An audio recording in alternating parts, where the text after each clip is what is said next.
This Inland Championship and Historic Tour is proudly brought to you by all our associate sponsors.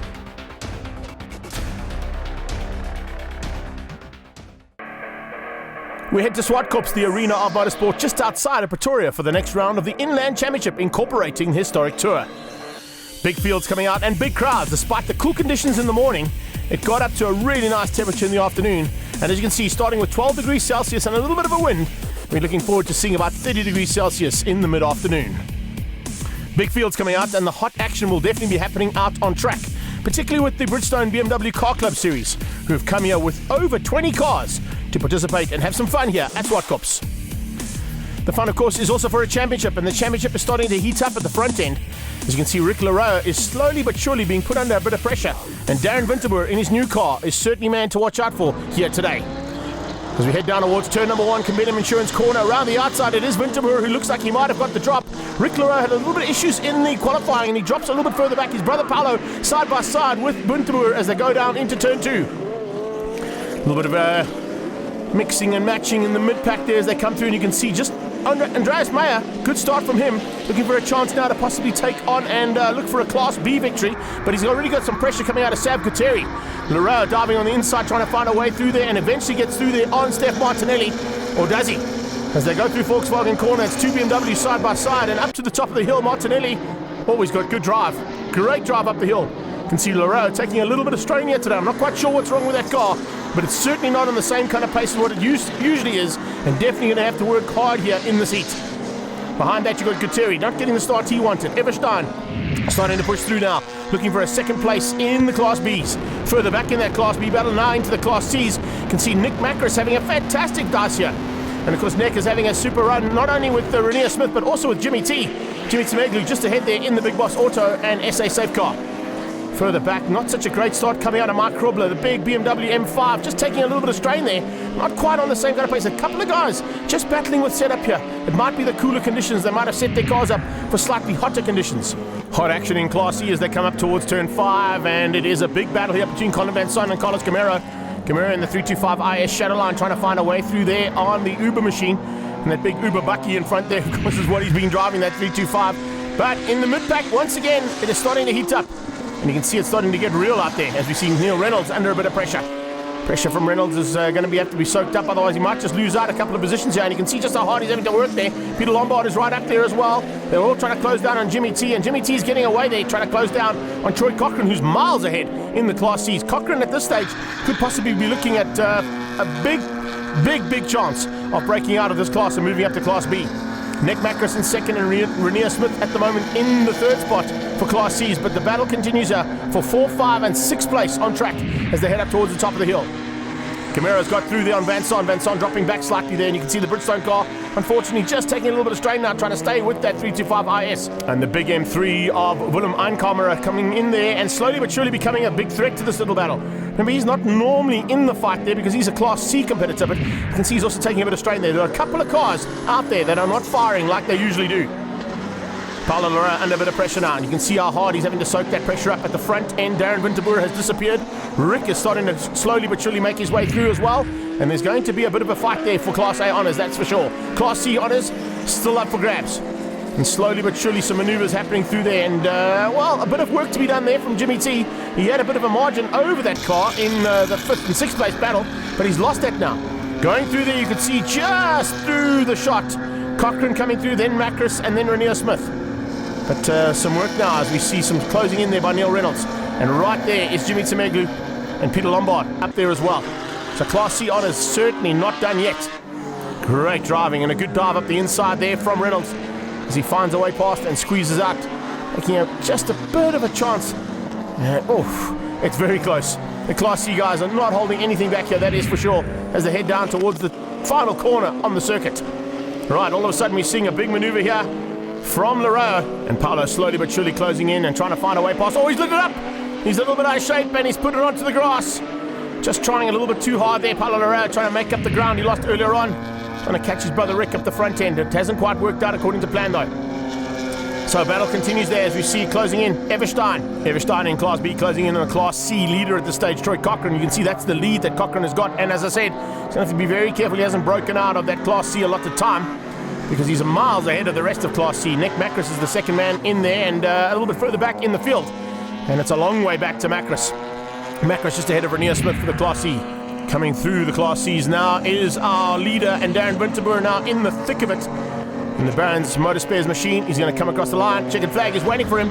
Jimmy T will have to do one less lap due to the fact that he's been overtaken and lapped there by Darren Winterboer, who takes Class A honours ahead of Rick Leroux and Steph Martinelli. It's Andreas Meyer who beats out Jan Everstein and Mike Krobler for the Class Bs. In Cs, Cochran beating out Macris and Renier Smith. In Class D, it was all about Maria Ellis, who went on to beat on Alan Hilligan and Clippy's Cricker. Final class out there is Class E, and Camaro took the win ahead of Colin Van Son. Yeah, look, I think it was a phenomenal race. I hope you enjoyed it just as much as I did. 10 laps of really great racing. I'd like to thank Bavaria, my sponsors, the Bavaria ladies, for coming out and handing out some beers for 0.0 beer for some spectators, African Surprise, and obviously Big Boss Auto for preparing an awesome car. Straight into race number 2 now, and an inverted grid sees, Sav Gutteri out front with Paulo Leroux right on his tail, and they head down towards turn 2, and it looks like Gutteri has got the drop and is now going to try and lead things out. Leroux has a big look on the inside. Rick trying to come through there as well. Watch out for Darren Winterboer coming from 5th place. Everstein has got the drop and leads through there ahead of Mike Krobler, and a much better start coming out of that third BMW in the Class Bs. You can see just how tight it is there. Andreas Meyer is right there and coming around the outside trying to find a way through there on the first part of the Class Bs. Class A is already through Volkswagen, heading up to the top of the hill, trying to close down there on Gutteri.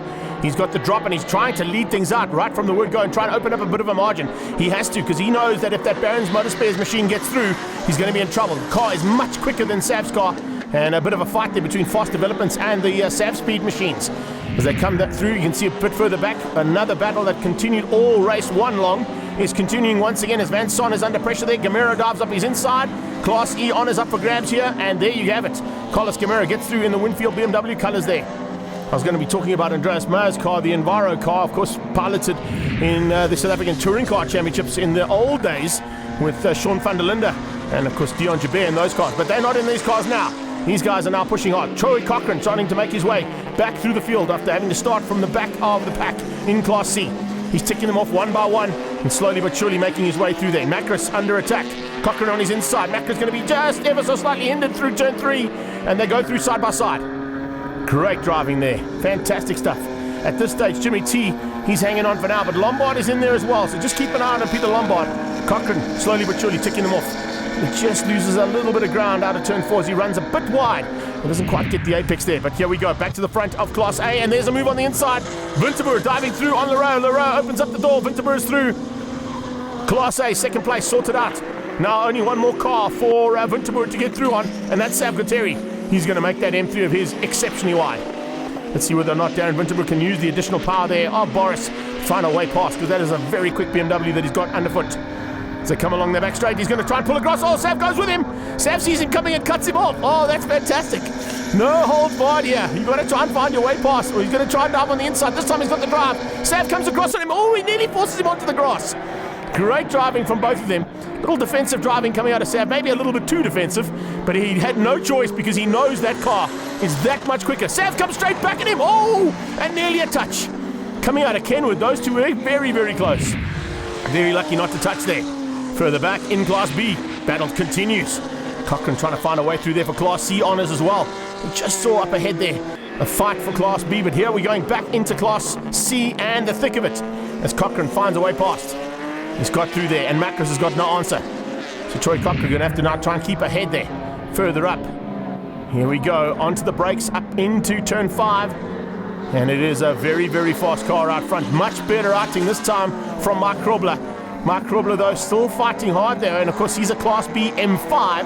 And the rest of these cars behind are either one of the M3 derivatives or possibly 328s that are involved in this little battle as they head down into the G&H Transport Extreme corner. As they come out there, very, very tight stuff. Here comes Jimmy T looking for a chance. Can he find a way through? No, he can't. Has a look, but Jimmy Temegula has to just tuck in and maintain second place at this stage. Remember, Krobler at the front end of this field is a Class B competitor in that M5. So the 3 cars, 4 cars, and 5 cars behind, those are all for Class C honours. And what a battle we got there. We've got Peter Lombard, Nick Macris, Jimmy Tamoglu. You've also got Troy Cochrane and you've got Neil Reynolds all fighting hard, trying to find a way through there on that M5. I think he might just be holding them up ever so slightly as well. We did say that Krobler had some issues in that M5 in the first heat. It's certainly a lot better than what it was in the first heat, but it's still not on song like it usually is. Jimmy T with Macris on his inside. Oh, Macris very late on the brakes. And you can see Tamoglu now has moved up into the lead of this Class C battle. He dives on the inside of Krobler. Will Krobler give him some room? Through Kenwood corner, he might just get through and put a Class B competitor and a big M5. That was great driving there from Jimmy T. Putting that big M5 between himself and the rest of the Class C contenders as they head down now into the closing stages of race number 2. Troy Cochrane is up into third place. Great drive from him. And then you can see some hard pressing and hard pushing there from Peter Lombard.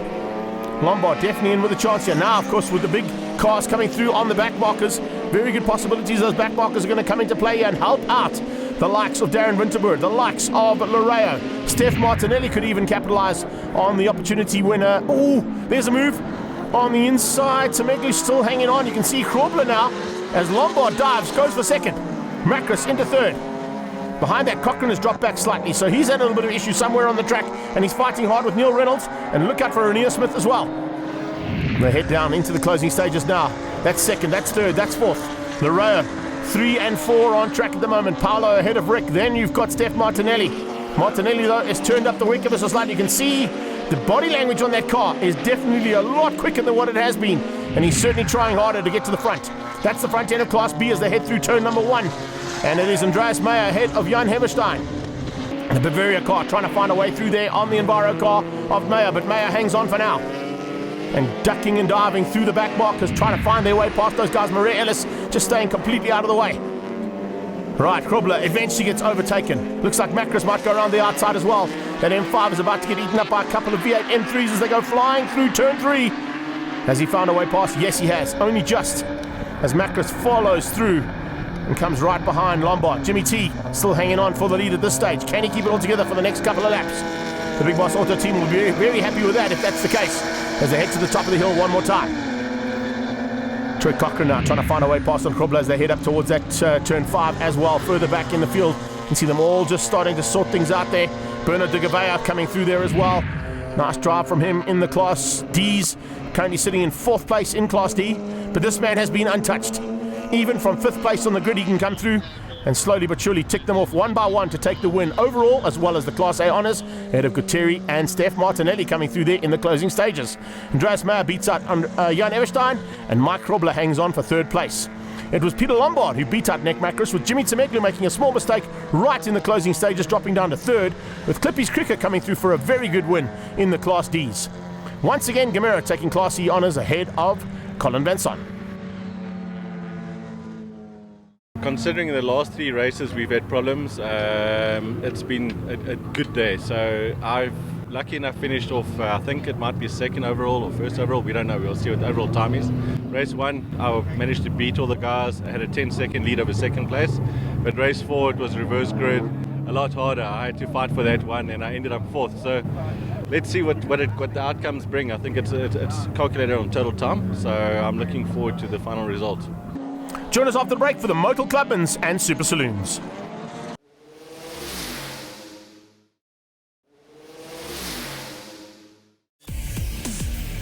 Welcome back to Zwartkops and action from the Inland Championship combined with the Historic Tour. We're heading into the Motor Clubmans, MPCs and Super Saloons.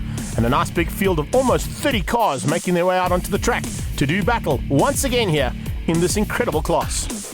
That's a man to watch out for in the extra shoes and clothing. Golf, Adrian Dalton, Bjorn Gerbert in the GTV. And Ian Ellers will definitely be at the front end, taking on Paul van Niekerk in the Turbo Tricks Golf. As they head down into turn number 1, this is a separate start here for the MPCs. As they head down into turn 1, the Super Saloons are going to be about 30 seconds back. And they're going to start making their way through the field pretty rapidly. So halfway through this race and into the closing stages, we're going to have Super Saloons closing onto the back end and possibly even to the front end of our modified production cars. All sponsored, of course, by Motul as they come down into turn 3 now. You can see this big pack. Here comes the leaders of the Super Saloons, and all of a sudden, what a start there from Schuart. Richard Schuart from Botswana leads things out. Schneider's in 2nd place, and then the 2 space frames tucking in behind them, trying to find a way through early on. Oh, a spinner right at the start, and unfortunately getting caught out there was Richard Cooley.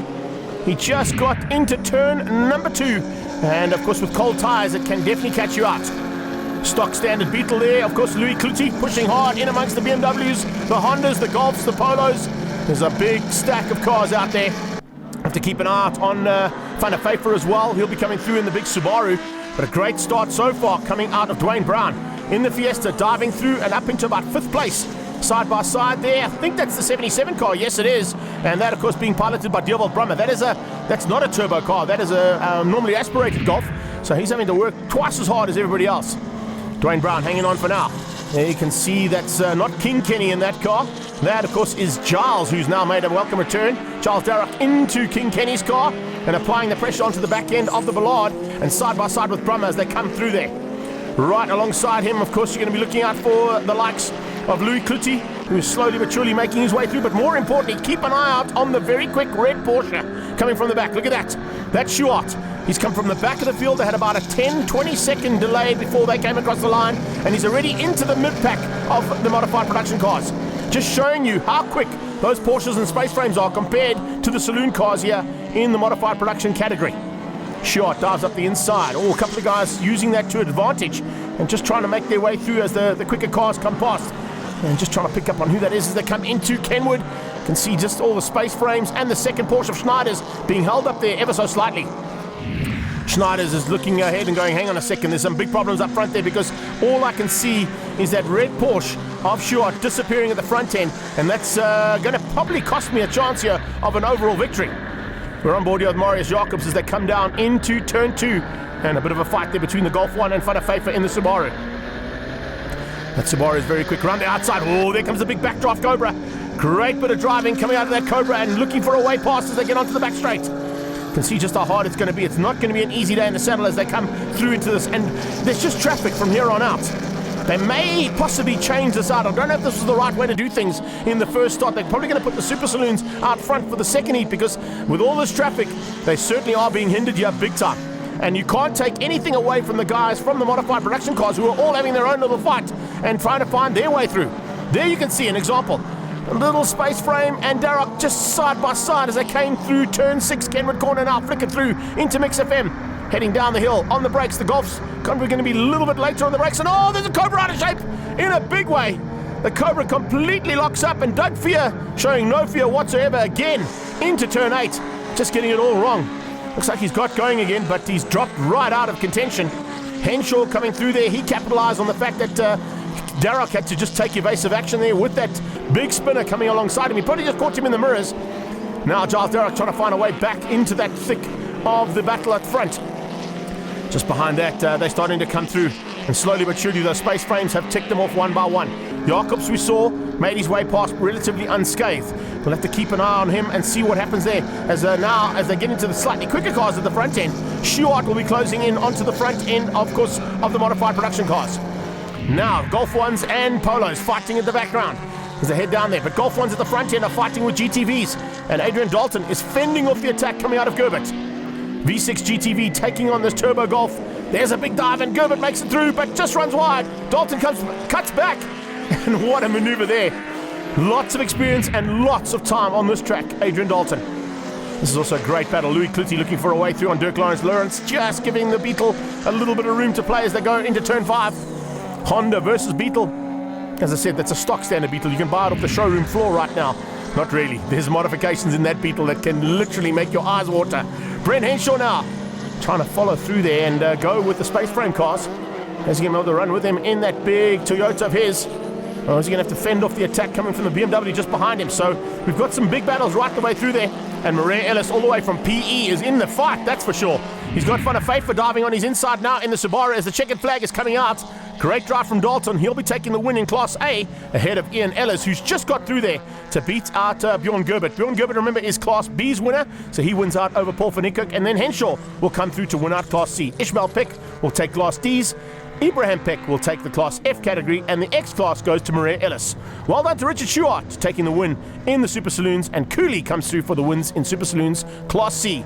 And the Alphas goes to Keegan Pottas.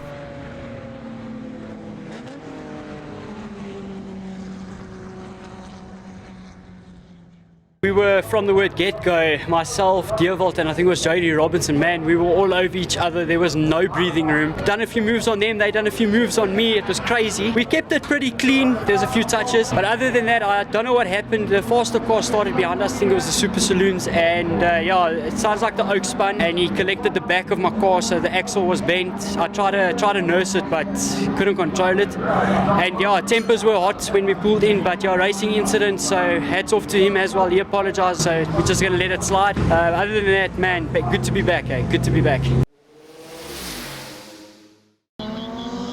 It is great to have Giles back, and as I said earlier on in Race 1 commentary, they've decided to swap them out ever so slightly, allowing the Super Saloons to start things out, the quicker cars to get away.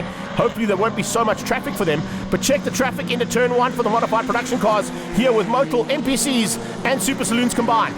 Down into Turn 1, Dalton gets the drop on his tail, just looking for a way through. There's Dirk Lawrence. Oh, Lawrence nearly squeezed out Ellis as they went down into Turn 2, and very tight stuff there between the Honda and the Polo. The rest of the pack streamed through there, and it's a big pack of cars. We only lost 2 cars overall. And in between the 2 heats now, you can see that they've been working frantically to get the cars back on track. Schuart working frantically to get to the front end of this field, and he's having to fight off Marius Jacobs and Rion Draper. Now, Draper and Jacobs battled with the traffic in the first heat. They don't have traffic this time, and if Draper's clever, he might be able to run there with Schuart and use the Botswanan for a chance to get to the front. Schneider's currently sits in second in the green and silver car. That's the Porsche, and the leading Porsche at this point, as they head up towards turn number 6. This is the lead of NPCs, and once again it's Dalton from Ellis. Then you've got the hard-charging Louis Cluty. Brent Henshaw fending off the attack there from the rest of that pack, and it's a big pack that's tucked in behind. You've got Giles Darroch in there, you've got Van der Pfeiffer. Great start out of Ishmael Peck yet again. He looks like he could be up for the challenge here as he heads onto that. And look at that Peck, just slowly but surely making his way to the front end of that second pack of cars. A little bit of a gap there between 1, 2, 3, 4, and 5. Henshaw was holding him off. Then it's Peck now who moves up, and the attack is on. Dwayne Brown trying to find a way past as well. He goes side by side, I think, there with Deervolt Brummer, and Giles Darroch is in the thick of it as well. Now on the brakes, Henshaw under attack as they come down into turn 2. Darroch around the outside. The Golf will be more nimble, but there should be a little bit of additional power coming out of that big Toyota Celica. But he's not able to make it stick and not able to use it because it's all about Giles Darroch going defensive into turn 3. Just hanging on. And speaking of hanging on, well, Schneiders has hung on enough for Schuart's liking. He now takes second place, closes in on the back end of that AAA recovery Tigra. And it looks like the Tigra could be in trouble here because there's not many cars here at Zwartkops today that have been quicker in this category than Richard Schuart. Now on the brakes, Brent Henshaw with a bit of an attack coming. Ooh, that's a late dive on the inside there. Great stuff. And is he able to make it stick? Yes, he is. Super, super action there from the Polo. Dwayne Brown now applying the pressure onto Henshaw. So Henshaw's days are numbered. Look at how they're lining up. Deervolt Brummer's in there as well. They're all going left, right, and center. And unfortunately, the Fiesta and the 2 Golfs did not see that Subaru coming. And Van der Pfeiffer just using that to his advantage. Richard Cooley out of shape into turn 1 this time. Oh, he's had a tough day in the saddle. But he eventually gets back on track, or does he? Oh no, he's stuck in a very, very dangerous position. Could be a possibility of a safety car as they come through there. Has he been able to get that car out of the way? Yes, they have. No, he hasn't. He's still there. So I think there's only about a lap to go. They might just be under double wave yellows there for the last couple of corners, but really a tricky position to be in there for Richard Cooley. Henshaw still feeling that pressure. Dwayne Brown is right there. So is Brummer. They're having a fantastic bite. I can tell you right now, it's not done yet because Roland Hopkins is in there too. So Hopper looking for a chance now as well. Now, this could be a possibility of a change-up for the lead. You can see the pressure's being applied. Marius Jacobs has soaked up the pressure right from the word go. Unfortunately, just couldn't keep it out. And there's a perfect time maneuver to the front there from Schuart. He's got about a lap and a half to go there. Schuart now at the front end, but in the mid-pack. It's once again Dwayne Brown trying to find a way through there on Van der Pfeiffer. Fiesta versus Subaru versus Celica as they head to the top. 2 Golf 1s behind that, 2 Golf 1s just ahead of them too. Safety car is out. That's why everybody's slowing up, and I don't think Dwayne Brown has realized it. No, he has now. He's seen the safety car boards. He'll have to give that position back. I'm not quite sure if who overtook who. No, there we go, giving it back and allowing Van der Pfeiffer to get back into the front end. There's the reason for the safety car. Stuck on the inside of turn number 1. That is Wayne Pereira. And Cooley, you can see, has got going again. There is the space frame of Richard Cooley. But there's going to be about a lap here under safety car to try and get that Golf 1 out of harm's way. Restart, and it is Schuart now in the thick. and trying to find a way past Schneiders is going to be in a bit of trouble here, because here comes Draper on his outside. Rion Draper using the space spray machine to get through there, and the little Peugeot might just catch the Porsche out. He has. He's got the Porsche into turn 2. So Rion Draper timing that to perfection in his little Peugeot, and looks like he's going to get through on the Tigra. Oh, and the Porsche tries to go in between. Threading the needle. Didn't quite work out. Green flag once again now for modified production cars as they head into the final stages of the second heat of racing here at Zwartkops. Paul van Niekerk battling a little bit there, and I think there might be a bit of a turbo problem on that car, because it's definitely slowing, and Lawrence is closing in on him. Dirk Lawrence could make his day very, very tricky here in that Turbo Tricks car. Let's see whether or not Lawrence can find a way through in the JDM tuning Honda. Stuart's got it all sorted out. He's pulling away and disappearing at the front end. Marius Jacobs hangs on to second place. Where is Draper and Schneiders? They're not too far behind, and you can see Schneiders has not had an answer since Rion Draper's got through for third. So very tight stuff here in the front end of the field for what is going to be Super Saloons' final bits and pieces of race 2. More overtaking. Polos versus Golf versus Subarus versus Henshaw in the Celica. Henshaw's dropped back slightly, so it's not quite there. But great stuff coming into the closing stages here of the second heat of racing. And looks like Derek has got a little bit of an issue there with a bit of smoke. But to the line, here comes Stuart. Flag is out though, and great drive coming out of Adrian Dalton once again to win out Class A in the modified production cars. It was a great drive as well in the second half of the race from Ian Ellis, but it's Louis Klutu who comes through for Class B honours. Brent Henshaw wins out Class C ahead of Ishmael Peck, the winner of Class D. Ibrahim takes Class F again. It's Stuart and Jacobs who come 1 and 2 in the Super Saloons. Cooley in the Class C's of Super Saloons, and Berner takes the win in Class D's, with the Alphas once again going to Keegan Pottis.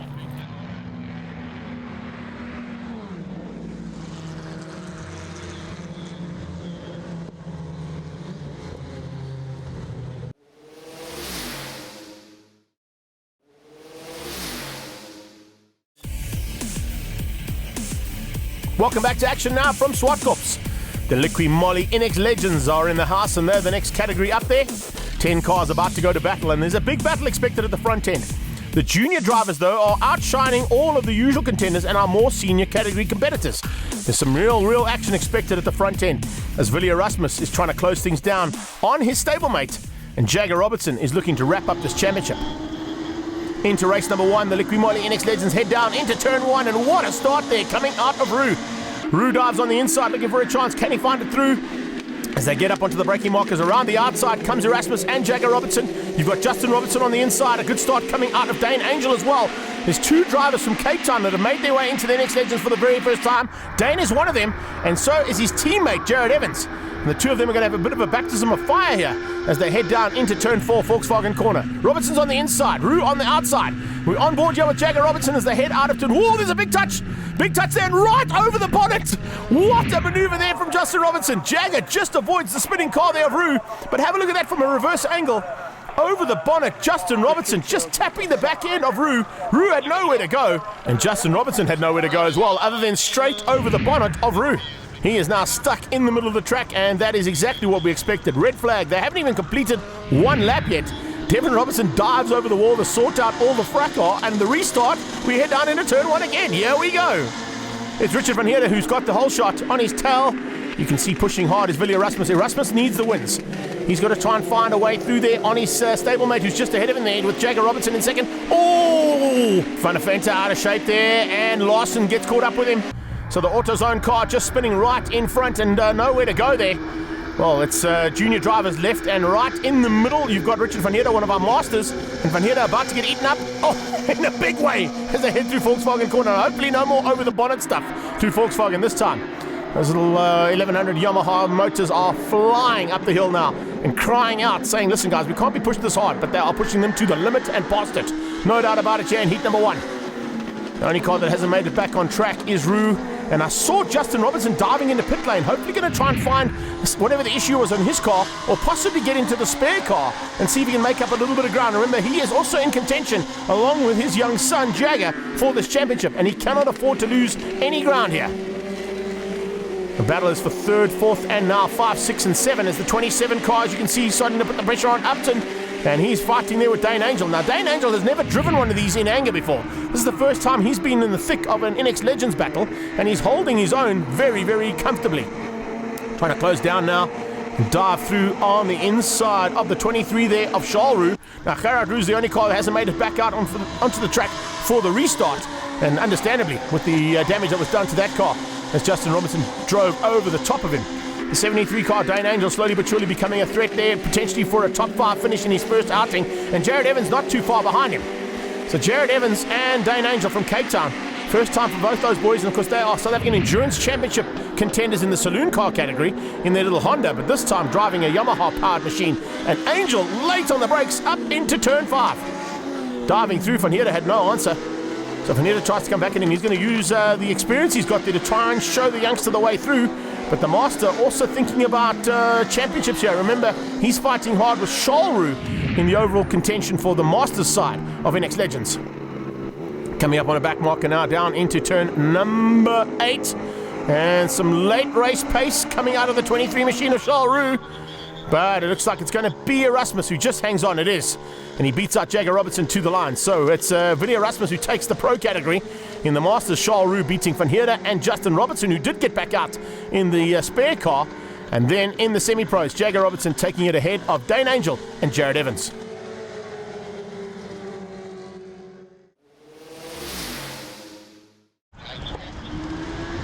All cars back on track, despite 2 of them being the spare cars that are available at the Big Boss pit area. But they all start in anger, as always, in NX Legends. And what was that, 3x3 into turn 1? Yes, exactly what we expected. Larson has got a little bit of pressure right from the word go there as Jagger Robertson finds a way past. Willie Erasmus applying the pressure there for the 2 pink cars. And Larson hanging on for second right now, but it won't be too much of an issue for Shaw. The maneuver to happen from race 1 winner, Willie Erasmus. Erasmus already looking for a way through. Can he find it?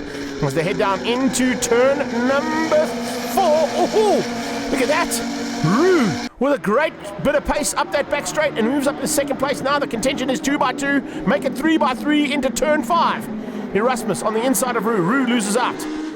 Van der Venter's in there as well, but you can see some maneuvering happening, and now all of a sudden you've got both of the Rue boys up there. Remember, Gerard Rue is back on track as well. You can see him just in the background there. It's a pink and yellow and white coloured car that he is in just in the back there, but the Rubro building machine, it's one of the spare cars that he's had to dive into. Out front though, it is Jagger Robertson opening up a commanding lead. Willie Erasmus fending off the attack from Larson and from Rue.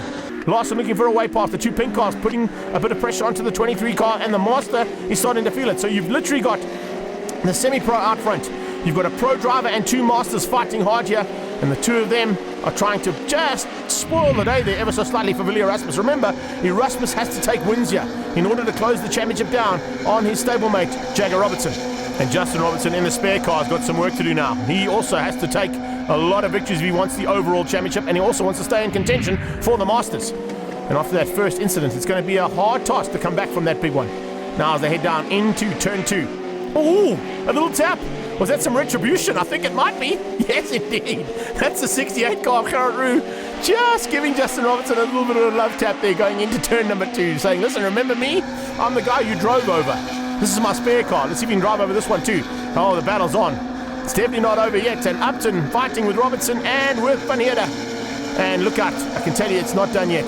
Chris Hoy just in the background, slowly but surely making his way to the front end. In fact, he's just got through there. So Hoy, all of a sudden, finding some late race pace here in race number 2. And has got a possibility of finding a little bit of a higher position for himself. And a second place in the pro category too. So we'll wait and see whether or not he can find a way past in the Ahoy Jungle Gyms machine. Now, anybody want to put some money on those 3? Because it's not over yet, that's for sure.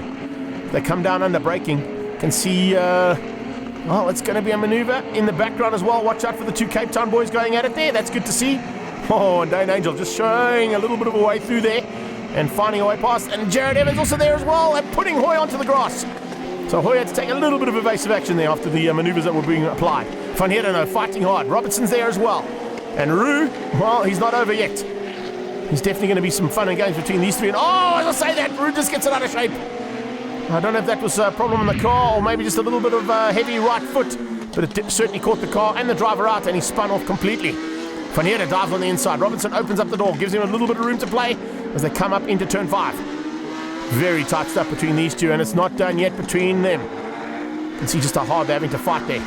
Van Heerden fighting hard and Justin Robertson needs to be ahead of Van Heerden. Remember, that's the fight for Masters on the day as well as Masters in the championship. This man has not been troubled at all. The youngest driver out there, and he's shown a clean pair of 2 wheels to everybody else out on track in heat number 2 to take the win in the semi-pros as well as in the overall. Charles Roux will win out the Masters. He beats Larson and Upton. And then it's Willie Erasmus taking the pro category ahead of Chris Hoy. He had a great drive in that mid-pack battle. And a little bit of dust in the background as the semi-pros have already gone through, and it's Jagger Robertson who took the win there ahead of Jared Evans.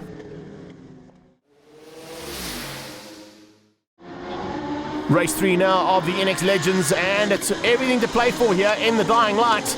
You can see that coming into the very last race of the day, and it's now up to Willie Erasmus and Jagger Robertson to try and find their way through on the entire pack with a completely inverted grid here for the final heat.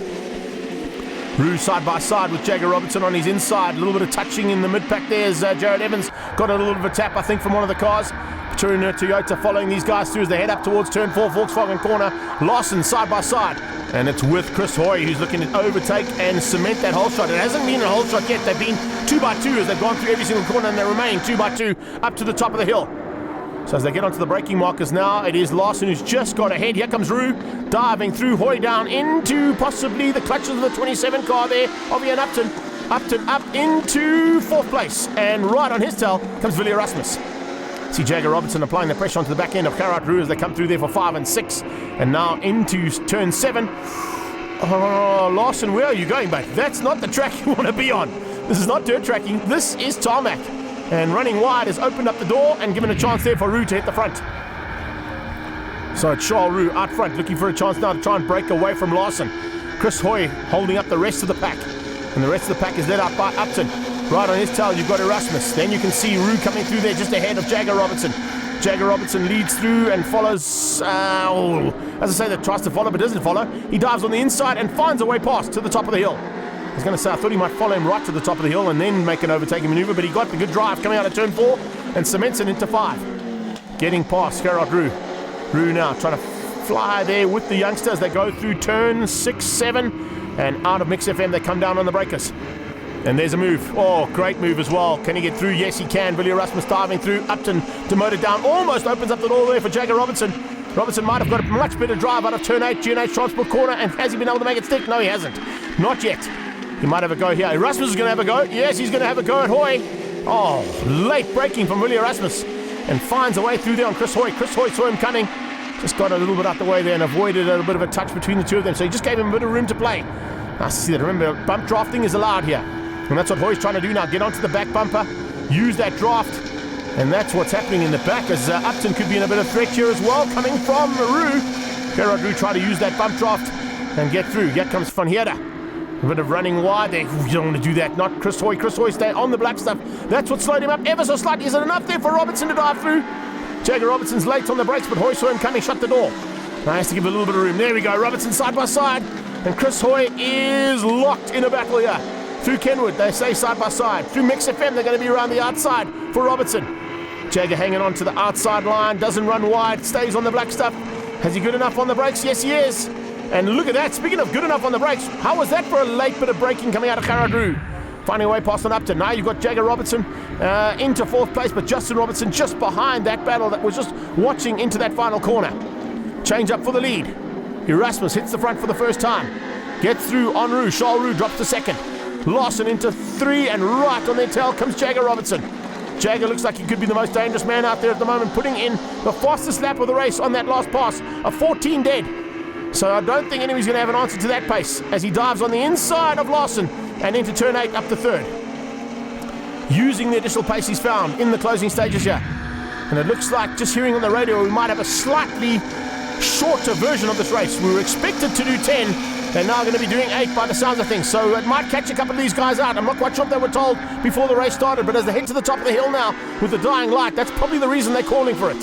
Upton on the inside. Oh, was that 3 by 3 into turn 5? And Hoy has to give up a little bit of room there as Upton gets through. Justin Robertson tries to make a maneuver and dive on the inside to come back. Robertson is right there. Here comes Van Heerder. There's Dane Angel. He's in the mix as well, looking for a way through. And Angel is going to be loving this kind of a battle. He wants more of the same, I'm sure, and he'll be looking forward to another opportunity to drive in this category and hopefully get to the front end. But right now, the front end is dominated by the 2 Big Boss cars, and with the flag out with 2 laps to go, a great maneuver there. It is Jagger Robertson who finishes in 2nd place, will take the overall win for the day. Willie Erasmus, though, winning things out in the pro category ahead of Chris Hoy. and Charles Roux, Upton and Justin Robertson, the top in the Masters. Semi-pros, Jagger Robertson wins out. Jared Evans into second for his top finish of the day, and Dane Angel down in third. Join us after the break for the SKF Legends of the 9 Hour and Little Giants.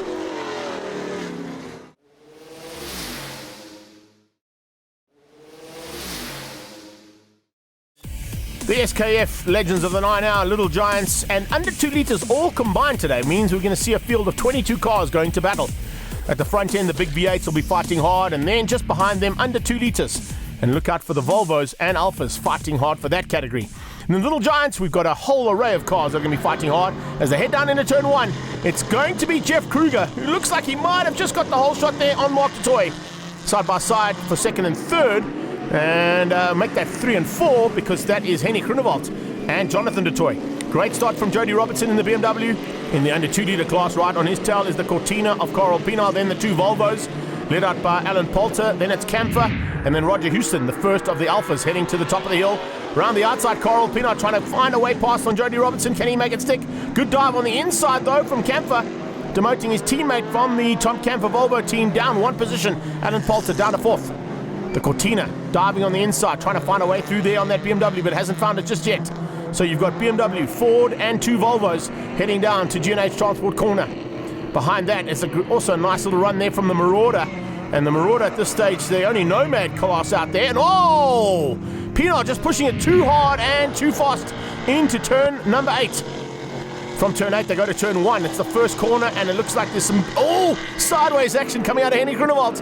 He lights up that Mercury Comet into turn 1 and hangs on to the lead ahead of the Fairlane. So Mark du Toit now under pressure from his brother Jonathan.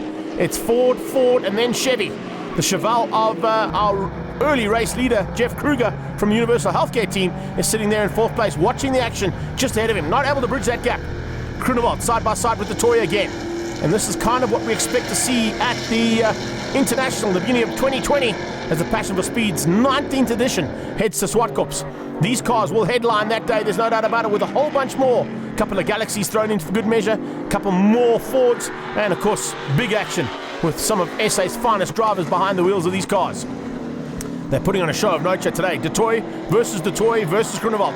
And Henny G at this stage fending off the attack and getting it sideways again. This time, Mark du Toit opens up the door and allows Jono through. Maybe thinking to himself, hang on a second, let me let my brother go and fight out with Henny Grunewald. I'll wait to pick up the pieces as they come out of turn 8 and start another lap. Front end, Terence Carlo under a bit of pressure there. And this, of course, is the Little Giants, just behind Gerald Camphor, who's slowing up dramatically. Chad Tendashate has just dived through there, and Carlo hangs on for 2nd place. Behind that, the Cortina. And you can see just how hard that little Cortina is working because Adrian Villiers is in 3rd place, and that's not normally where he would be. So it's good to see a big turnaround for the pace of that car. Speaking of pace, well, we've got some pace in the mid-pack now, as all of a sudden the Volvo's under pressure. Roger Houston diving through there. Alan Poulter, I think, got caught out by that MG in the way. And now Houston and Poulter side by side into turn 3. Volvo's got just a slight turn of pace. Speaking of pace, well, where is Mark du Toit? Mark du Toit's gone missing. Du Toit's gone missing. Henny Grunewald is sideways and across the line. Is he going to take the win? No, he's not.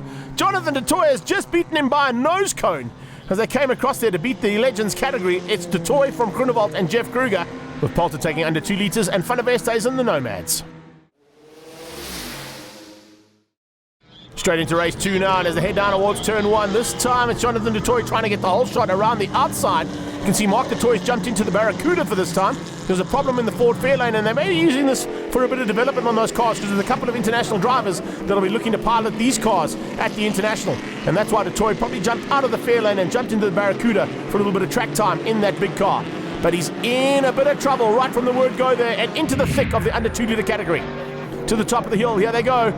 And it's Jonathan du Toit in the Chevy Nova on the inside of that Ford Mercury Comet. And once again, it's Grunewald who is lighting up those back tyres. He loves to get that thing sideways. Jeff Kruger in the Smoky Unit Chevelle there in 3rd place, looking for a chance now to just watch these two for the rest of the race.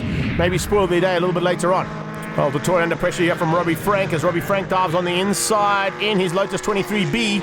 Then it's all about Trans-Africa Racing as du Toit gets caught by the 2nd place driver in the Trans-Africa Racing GSM Dart, and that is Ishmael Beloy in 2nd place In the hardtop dot is Terence Carlo. He is in third place, and right on their tail is the fourth of those Trans-Africa Racing cars, that one being piloted by Chad Tendashate. Up front, in the Legends, the V8s are putting on a magnificent show here, there's no doubt about it. And they've literally gone like this for the last 8 corners, and they're going to do it again for the next 16, I think. Side-by-side action here from Henny Groenewald and Jonathan de Toy. Jeff Kruger just sitting comfortably. He knows if something goes wrong, there's going to be a victory on the cards here. Good to see that Vic Camphor got his Volvo sorted out and now fighting for the win. But unfortunately, the two Volvos have not found the pace that Jody Robertson has found in his BMW. Houston applying pressure onto Camphor though for third, and just dives through there with Carl Pienaar recovering after that first race spin, and now applying pressure onto Houston. Oh, Ford versus Volvo versus Alfa as they come out of turn 3 and onto the back straight. Poulter's pulled a little bit of a margin there. You can see the BMW just behind the Mini. And it looks like that little Cooper of Eddie Buertas is going to get the thick of this battle thrown at him in the next couple of corners. As they head to the top of the hill though, it is Camphor who just manages to keep out those guys. Problems here unfortunately, and pulling to the sideline and off the circuit. Looks like that is Chris Carlisle-Kitts in the Ford Corsair, who's now had to be pulled onto the side and out of harm's way. So a little bit of a safety car scenario, which has now allowed these guys to have another go. And it's Henny Groenewald who's now behind Jonathan de Toy. Can de Toy keep out the attack from Henny Groenewald? And that little Ford Mercury Comet has got a great turn of pace. It's got great handling as well. And of course, one of SA's finest pilots behind the wheel. But de Toy has got oodles of experience here at his home track, and will definitely be looking for a chance now to keep out the attack from Henny Groenewald. The same thing applies here from Roger Houston's point of view as he goes and looks to just fend off the attack there from Pienaar. Right into the final corner. The 65 car this time is going to win it out a bit easier this time. Yes, he is. At about a car length ahead of Henny Groenewald and taking the win in the Legends. It's under 2 litres going to Alan Poulter with a good drive from Vic Camphor and Carl Pienaar for the top 6. Fantastic day, 2 wins. I mean, the first one wasn't more than a half a metre that I beat Henny by. The second one, we were together, and then I was able to get a little bit ahead, and then I think he was trying to get next to me again, and I wasn't going to give him any space. So last lap I had to do quite a bit of blocking, but yeah, it's great racing against Henny. I mean, fantastic car control. So, yeah, really good day. The car's had a bit of an issue the whole day with the clutch slipping, so it got really bad now in the second race, I think, with the heat and everything. So I think I'd rather just save it, what's left of it, and see if we can fix it. So yeah, it's unfortunate, but thank you to Uncle Peter and Trans-Africa Racing for giving me this opportunity, and hopefully we'll be back soon. Join us off the break for the Pre-74 ISPs, Trans-Ams and Lamar Series.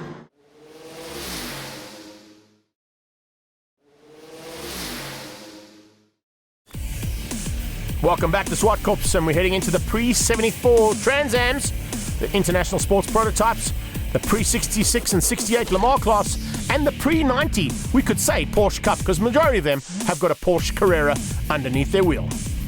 As they head onto the track though, one car to watch out for is going to be Jonathan de Toy's B8 Chevron, an absolute beast of a machine, one of the smallest cars, but one of the most capable cars around this track. But he has got to go and fight out with Henny Groenewald in the SP Racing Chevy Camaro as they head down towards turn 1. The two of them were side by side, and looks like Richard Stewart already applying pressure onto de Toy and diving through there. The Botswanan has come along for the ride here in the Pre-90 Porsches. As they come through turn 2 now, you can see another Camaro in the background there. That one is being piloted by Chad Tendashate, but the one out front is SP Racing's one, and it is Henny Groenewald who leads out. Stewart into second. De Toy ahead of Oliver DeLay in the GT40. And then just ahead of that, you can see a bit of a charge coming from Mark de Toy, who's back in action, this time in the Lola T70 Spider. I did mention there was a bit of a Porsche dominance in this category, and you can see now as they come up onto the braking markers, a great drive in new colours there. The Evapco Porsche of Andre van der Merwe fighting with Peter Bailey in the Bailey Cars Porsche.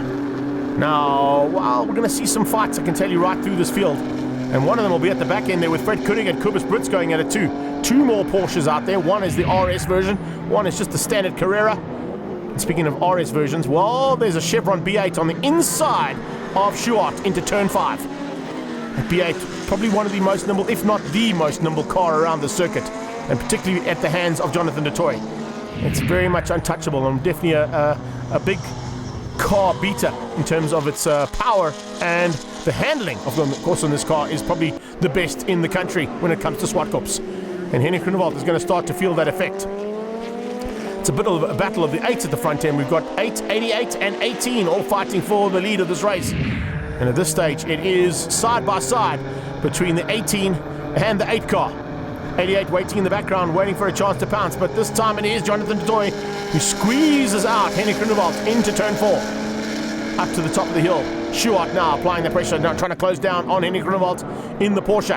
Groenewald in that SP Racing Camaro is now trying to retake the lead ahead of Jonathan du Toit. Du Toit pushing hard. You can see how that car gets a little bit squirrely as he just puts a wheel onto the rumble strip.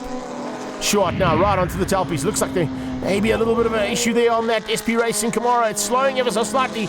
It's definitely, yeah, there's a problem. He pulls to the sideline there, and there you go. Henrik Groenewald out of this one. Allowing Schuart through, allowing Oliver Delay through. And that is a big concern there for SP Racing. And I'm sure that, as I said, they're using this for a bit of development. They've got another round of this championship making its way back to Zwartkops on the 19th of October, where they'll also be looking to do some development on that car. This is fantastic. The magenta Porsche there is the Peter Bailey car's Porsche, and the pressure's being applied by the 13 Trans Am of Chad Tendershate, as Tendershate just runs wide and off into Kenwood. Not quite sure what he was trying to do there. Didn't quite work out for him though, and Tendershate will get back on track, but he'll be finishing a lot further down than what he'd like. Perfect win there for Jonathan du Toit, taking the Le Mans class ahead of Oliver Delay and Mark du Toit. It's Schuart to finish the second overall, taking pre-90s, and it's Stefan Schneiders and James Delay in second and third in that category. Straight into race 2, Schuart on the inside looking for the whole shot, but around the outside it's Jonathan du Toit who hangs on. You can see that the SP Racing Chevy Camaro has not made its way back onto track, unfortunately, which means it's going to leave Schuart and du Toit to fight it out. Delay in the mix there with Schneiders and Mark du Toit in the Lola T70 Spider. And then you've got Peter Bailey fighting off Andre van der Merwe and Chad Tendershate. And Tendershate are really under pressure from Koenig in the Jägermeister Porsche as they went through turn 3. The Lola T70 Spider looking for a way now to squeeze out Delay in that GT40 as he heads to the top of the hill. But that's a car that has won the TT race at the International for a couple of seasons, and in fact has been one of the biggest beaters of all of the contenders in the Castrol TT at the International in the end of January and the beginning of February. So now just using it for a bit of development on that car, a little bit of track time there for Mark du Toit, and you can see Delay just keeping him very honest as they head down into turn 8. James Delay also fighting hard there with Schneiders and resuming that battle the two of them had in race number 1. And oh no! James Delay just gets it out of shape and unfortunately ends up on the sideline. Probably get that car going again. It took him a while to get it going. The Avapco Porsche of Andre van der Merwe now with a little bit of a margin over Peter Bailey and sitting comfortably at this stage in third place. Delay could not get the car started and had to just wheel him back in and out of harm's way. So du Toit coming up on the back end now. He's got through on Kobus Brits there in the BP Porsche, that little Carrera SC. And then you can see just hanging on to the closing stages. No worries at all there for Jonathan du Toit. Literally untroubled and took it to the checkered flag yet again to win out the ISP category. Well done to him. It is Richard Schuart who comes through to win out the pre-90s, and Mark du Toit takes the Le Mans class with Oliver Delay, Stefan Schneiders and Andre van der Merwe coming through for 4, 5 and 6.